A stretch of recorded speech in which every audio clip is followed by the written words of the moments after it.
How could I have known that moment would change my life completely? It was just an ordinary day until I walked into that room when I noticed the door was slightly open. Something inside me shifted within seconds. I could have turned back and ignored it, but I didn't, because in that moment when I realized what I was looking at, I knew nothing would ever be the same again. And yes, I was the one at fault here, because I was the one who started it and the one who didn't stop it. George was at work. The house was quiet, but I heard faint noises coming from upstairs. Elliot was in his room at first. I didn't think much of it. Just another moment of a young man lost in his own world. But maybe he'd like a coffee. A little conversation might be nice. As I walked up the stairs, I tried to figure out where the sounds were coming from. When I got closer to his room, I noticed the door was slightly ajar. I took a breath, about to call out Tohim, but then my eyes landed on Elliot. He was sitting on his bed, his laptop on his lap. The bright screen was casting a glow on his face. His hands were moving, and at first I thought he was just watching something exciting, maybe an action movie. But as I took one more step, changing my angle, I felt my blood drain from my face. That was the moment I realized exactly what Elliot was doing. My eyes caught their reflection on the screen, and a cold wave washed over me. I hadn't expected this. I hadn't wanted to see this. Elliot scrambled, trying to compose himself, frantically lowering the volume on his laptop. But it was too late. The moment had already happened when Arias met. His face turned bright red, the shame in his eyes undeniable. I'm sorry," he stammered, looking away.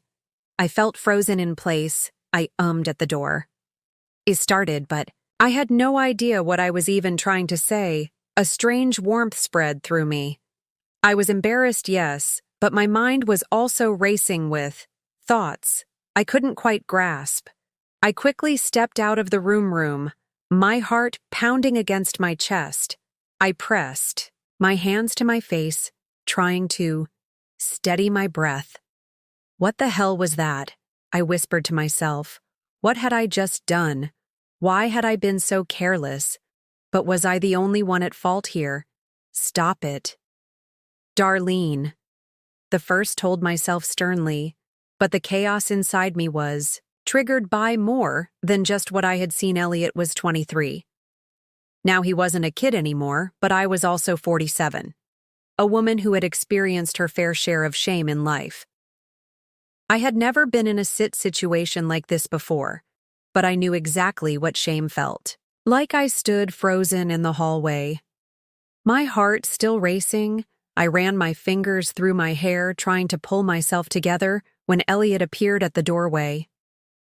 He adjusted the collar of his shirt, cleared his throat, and kept his eyes averted. Darlene, I'm sorry.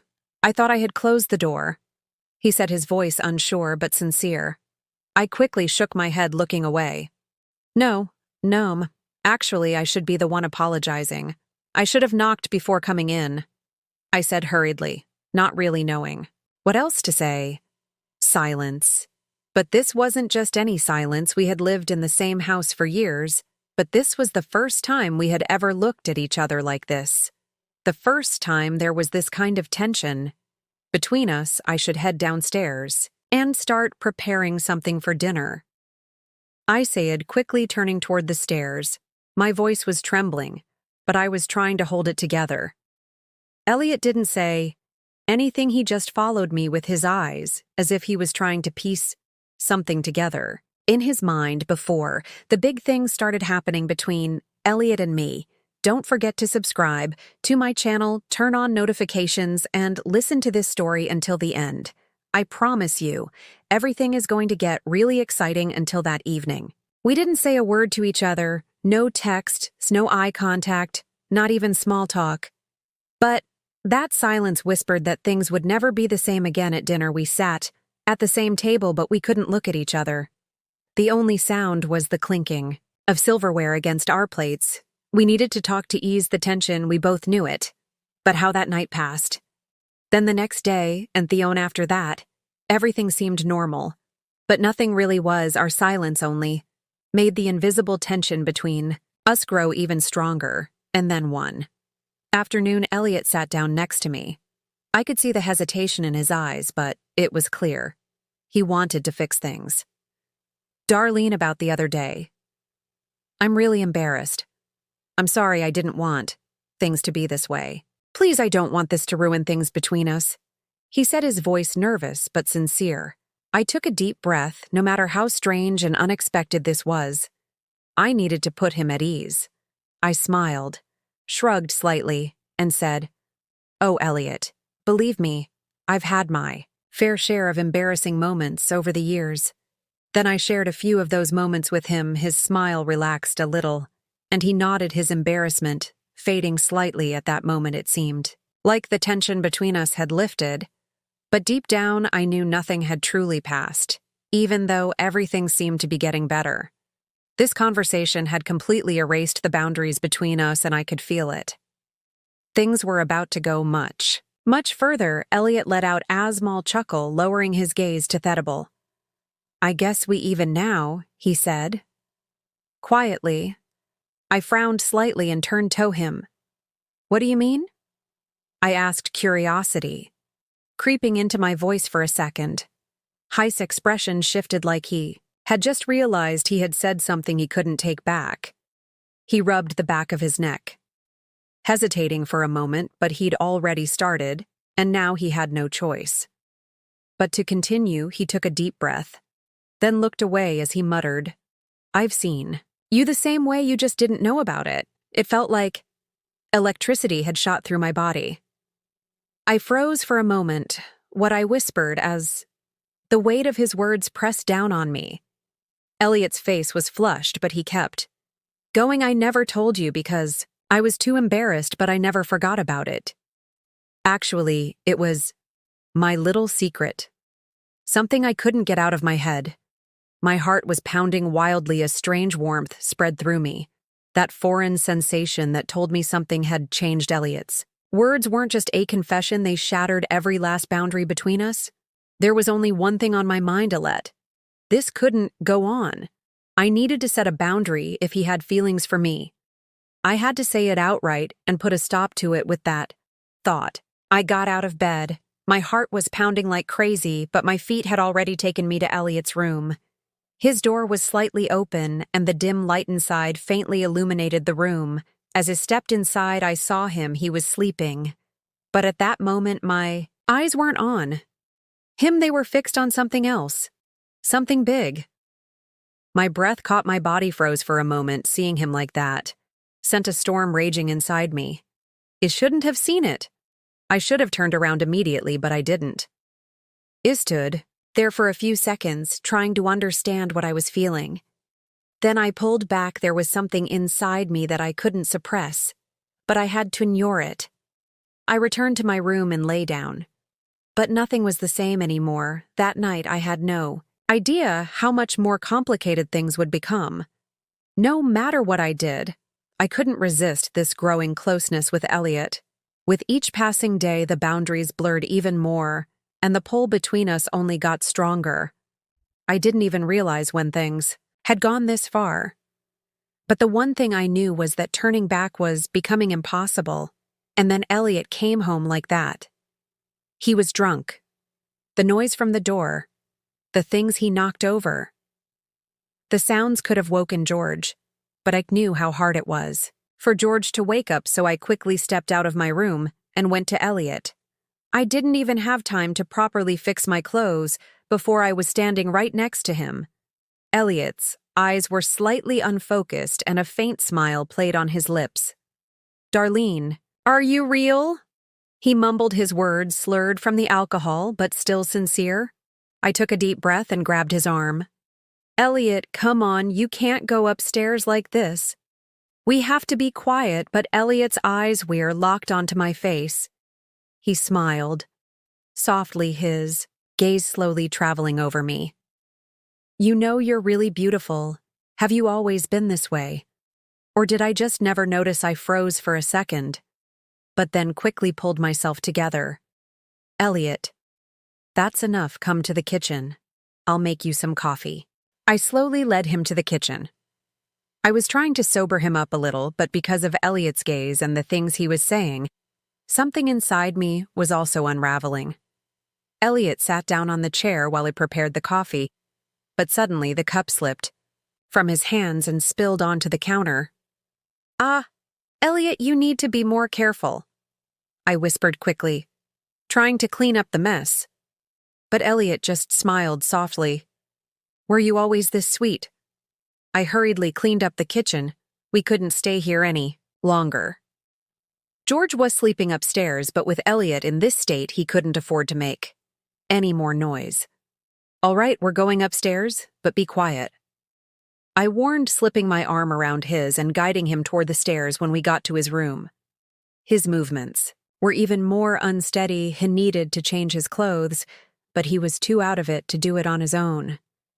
At first, I wanted to turn around, but when I saw him struggling to take off his shirt, I instinctively helped him as my fingers reached for the buttons of his shirt. Elliot's breathing slowed at that moment. The tension between us filled the air. The silence only made it more intense. Two knew exactly what I was doing, yet, at the same time, I had no idea Elliot was looking at me differently, and this was one of those moments, one of the moments. We could never take back. Elliot hesitated while changing his clothes. He let his hands fall to his sides and locked eyes with me. That was when I realized my breathing had quickened. It was so quiet, the air in the room felt heavy, making it difficult to even breathe. "I'm not playing this game anymore, Darlene," he said. His voice was soft at first, but filled with certainty. I stared at him without blinking. My heart was pounding. "But what was Elliot trying to say, are you?" he added, his voice steepening slightly.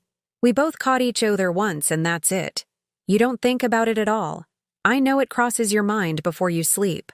A shiver ran through me, making me take a small step back, but my feet felt glued to the floor. "Elliot, this isn't right," I said, but my voice trembled. Elliot smiled slightly, but it wasn't an innocent smile. "We passed the point of deciding what's right a long time ago. Darlene, stop lying to yourself." Then he took a step forward, and another. He was so close now that I could feel his breath against my skin. He raked up his fingers, trailing gently over my cheek. I wanted to look away, but I couldn't, because deep down, I knew he was right.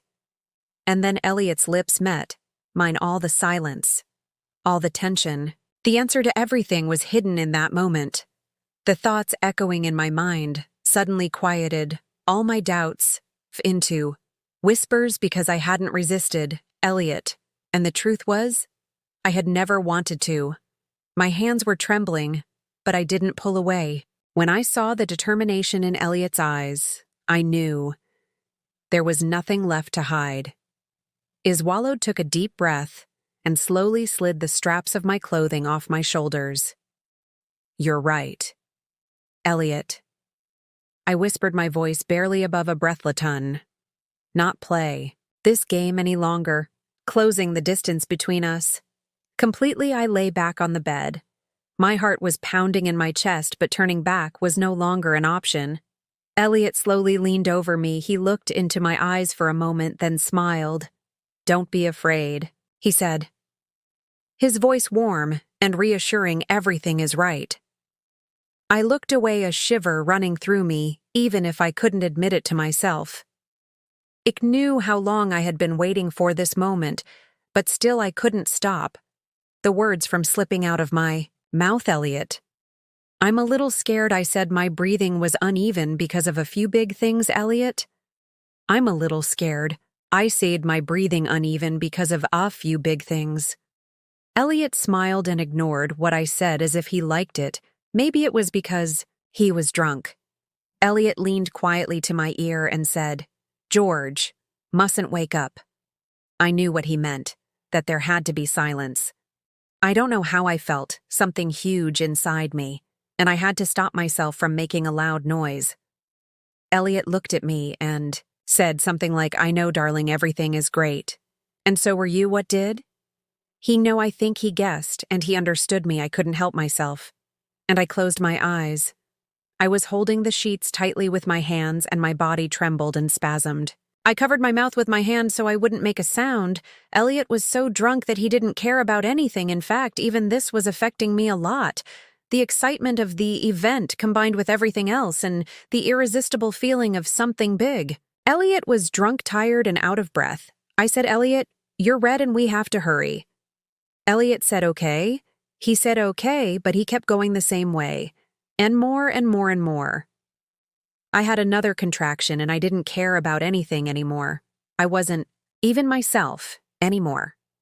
I closed my eyes and I said, "Whatever you want, Elliot." Elliot must have liked it, because he let himself go. He let go completely, and that was too much. The heat inside me was too much. I quickly laid Elliot down in his bed and covered him up, and then I locked his bedroom door. I wanted to take a quiet shower and completely relax. I had no idea what was going to happen next, or what had just happened. I thought about it in the shower, but at the same time I felt nervous and uneasy, and yet by the time I stepped out, my mind felt clearer weirdly enough. I actually felt calm. I couldn't even be mad at myself because my body felt just as relaxed as my mind. I got dressed in silence, walked to my bed, and went to sleep as if nothing had happened. But the truth is, this was just a moment of excitement, a rush of reckless desire, but nothing was ever that simple. And this wasn't going to stay simple either.